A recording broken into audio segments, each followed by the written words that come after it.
Yung naging pahayag po nitong si Senator Ping Lacson na meron daw pong mga lumapit na retired military officers po sa kanya. Inalok po paumano siya ng posisyon sa junta o grupo ng militar na isinusulong ng ilang retiradong general. Ano po ang sabi dito ng mga retired general, mga kabayan? Sir, diretsong tanong, ano pong reaksyon nyo dito? Wala pong katotohanan yan na wala pong katotohanan yon. Wala hong lumapit sa aming grupo kay General Lacson. Aray ko! Ha? Aray ko po! Ping Lacson! Sir Ping Lacson! Ha? Ping Lacson! Yuhuu! Andiyan ka ba, Ping Lacson? At yun na nga no, mga kabayan. Ano pong masasabi nyo dito sa balitang lumabas na kung saan ito pong si Ping Lacson ay inoferan daw ng mga general at mga ex-general na magkaroon ng military junta na kung saan po papabagsakin po ang gobyerno ni Marcos Jr. at siya daw po ay ipapalit at bibigyan po siya ng pwesto diyan sa pag natuloy yung military junta. Ayon po kay Ping Lacson yan, siya po ang nagsabi niya na may nag-o-offer daw ng mga general. Ano pong sabi niya? Dinedman niya daw. Yun po yung ayon sa balita. Ito po yung balita, mga kabayan, pakinggan po natin. Silipin na natin ang mga istorya sa likod ng mga headlines. Kontra po si Senate President Pro Tempore Panfilo Ping Lacson sa mga panukala para sa pagtatag ng Transition Council at isang hakbang na suportado ng militar para sa isang umanong reset o pagsisimula muli ng pamahalaan. Inalok po paumano siya ng posisyon sa junta o grupo ng militar na isinusulong ng ilang retiradong general. Nanindigan po si Senator Ping Lacson na hindi naaayon sa konstitusyon ang naturang mga panukala. Habang hinihikayat umano niya ang publiko na ipagpatuloy ang galit sa mga maanumalyang flood control project, nagbabala siya na hindi ito dapat mauwi sa mga pagtatakang baguhin ang pamahalaan sa paraang labag sa konstitusyon. Wala anya magandang lalabas sa mga ganitong pagkilos. Binigyan din rin po ni Senator Ping Lacson na sa ilalim po ng 1987 Constitution natatapos sa Speaker of the House ang line of succession o ang pagkakasunod-sunod ng mga hahaliling opisyal sakaling mawala sa pwesto ang Pangulo. Tinukoy naman po ni Senator Ping ang ilang positibong pangyayari kaugnay ng investigasyon sa mga manumalyang flood control project. Tinukoy niya ang pagpapalabas ng mga warrant of arrest para kay Kabayan nga na mga kabayan si Pinky Lacson po ang nagsasabi na meron daw pong lumalapit sa kanya mga general at yun nga po gawin yung reset sa ating pamahalaan. Ano po ang sabi dito ng mga retired general, mga kabayan? Sumang-ayon po ba sila? Sinabi po nila, talagang sinuportahan namin yan si Lacson. Totoo yung sinasabi niya. Suportado namin yan. Tulad ng kwento ni Lacson. Kaming mga retired general. Suportado namin yan. Yung ba yung sinabi? Yun ba ang sinabi ng mga retired general? Sinuportahan ba nila yung kwentong putsero ni Ping Lacson? Ito mga kabayan. Panoorin po natin Panoorin natin. Mas maganda ng galing mismo sa bibig ng mga retired general. Baka sabihin fake news Diba? Baka sabihin fake news ito po. Pakinggan po natin. Nasa ating po linya ngayon si retired General Romeo Poquis, ang isa po sa mga lead convener po ng United People's Initiative. Good morning po, General. Good morning po, Sir Ted. Si General Poquis yan kung sino po hindi nakakakilala sa kanya. Si retired General Poquis. Okay, sige po, tuloy natin. Pasensya na po kung inihinto ko po sa DJ Chacha. Salamat sa panahon. Cha, go ahead. Good morning po, General.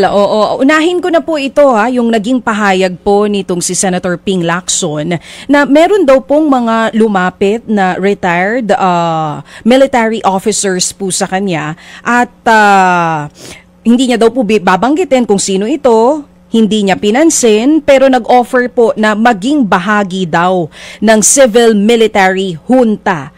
Sir, diretsong tanong, kasi may mga ilan po na nagsasabi na posibleng grupo nyo daw po ito. Ano pong reaksyon nyo dito?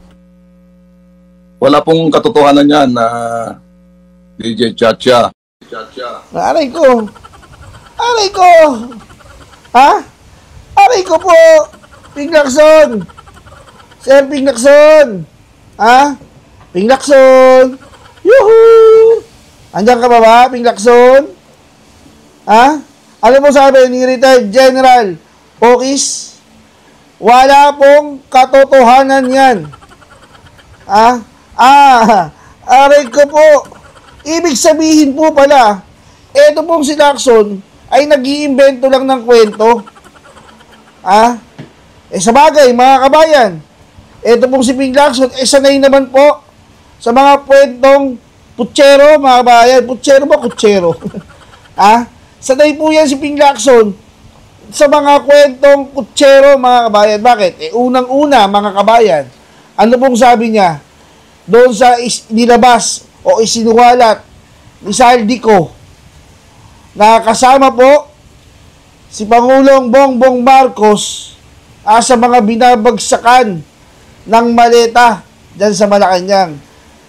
Bilang patunay, yung 100 billion insertion na iniutos ni Pangulong Bongbong Marcos na insertion sa BICAM, 25% nun o 25 billion diniliver po ni Saldico diyan po sa Malacanang. Ano pong sabi ni Ping Lacson? Hindi. Hindi totoo yan. Hindi totoo yan. I can attest to that. I can attest to that. That is false. Sabi niya pa. That is untrue. That is false. Bakit daw, mga kabayan? Dahil sabi sa akin, yun na. Ang ebidensya niya, kwentong putsero. Mga kabayan. Dahil sabi daw sa kanya.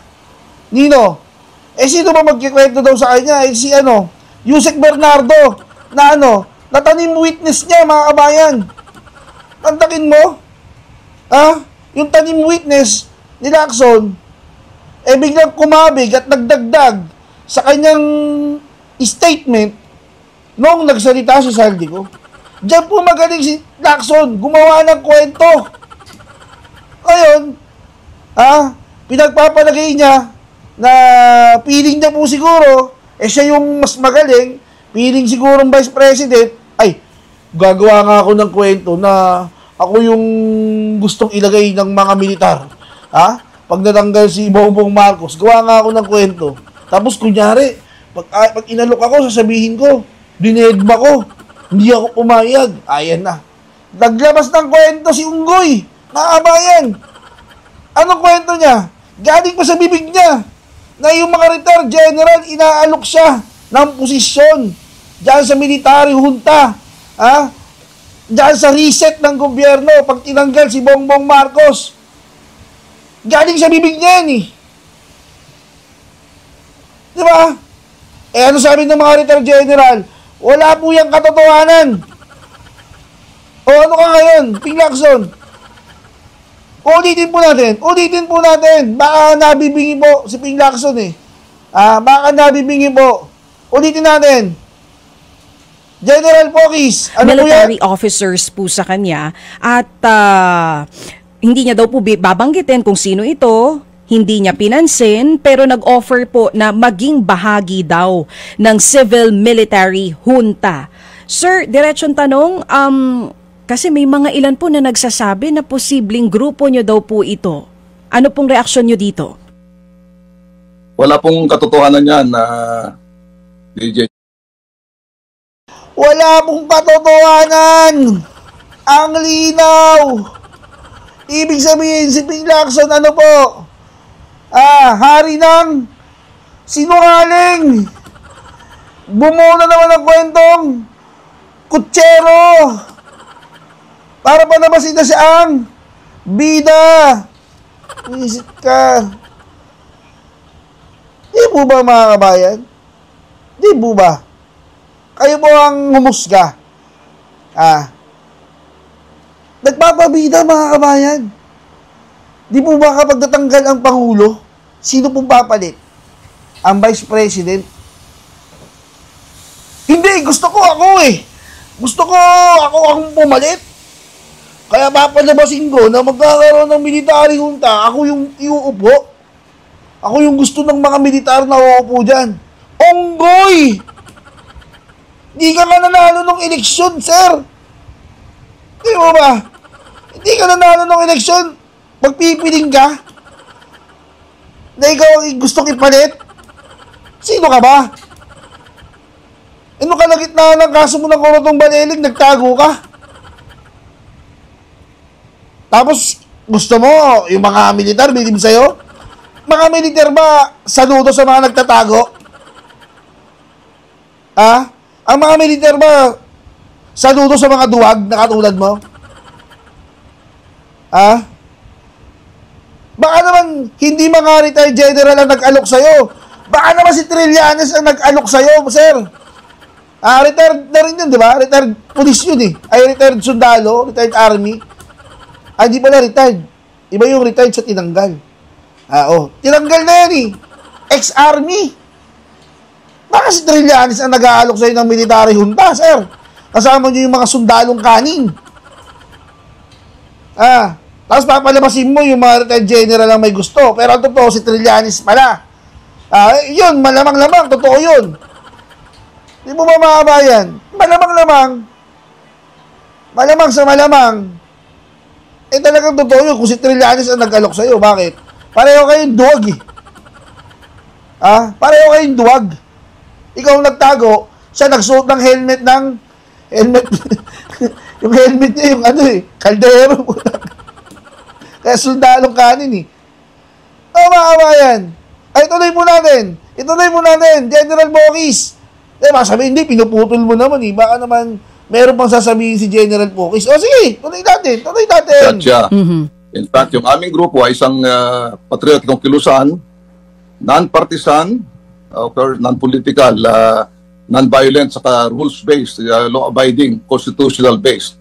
Yung pong sinasabi nilang civilian military junta ay hindi po naangkop sa amin dahil kami po ay constitutional-based. Wala pong katotohanan yon. Wala hong lumapit sa aming grupo kay General Lacson. So, wala po ni isa sa mga kasamahan niyo po sa UPI, retired or active officers, ang kumausap po kay Senator Ping? Wala. Hindi ko alam kung yung mga sinasabi mong active ay meron o wala. Pero sa aming grupo, sa United People's Initiative, yung mga retired generals dito, wala ang kumausap kay General Lacson. Andi na wala pong kumausap na retired general dyan kay Lacson. Napakadinaw po. Maraming pong salamat, General Pokis. Palakpakan po. Ating konklusyon, mukhang it's either nagsisinungaling po si Ping Lacson. Dalawa pong kasinungalingan. Una, hindi po totoo na inalok siya. Inalok siya ng pwesto pag nagkaroon ng military junta. Yung pangalawa, inalok siya pero ang nag-alok si Trillanes, ex-army. Baka yun. Hanggang dyan na lang po mga bayan Paki-comment nga mga bayan, ano sa palagay nyo? Yung tama doon. A, hindi siya inalok. Kwentong kutsero lang. Hindi siya inalok ng mga general. O B, inalok siya pero si Trillanes ang nag-alok sa kanya. Ano po ang masasabi ninyo? Paki-comment dyan mga kabayan. Huwag nyo makakalimutan i-hit and like at subscribe button para updated ka sa mga uploads ko araw-araw. At hanggang sa muli, paalam!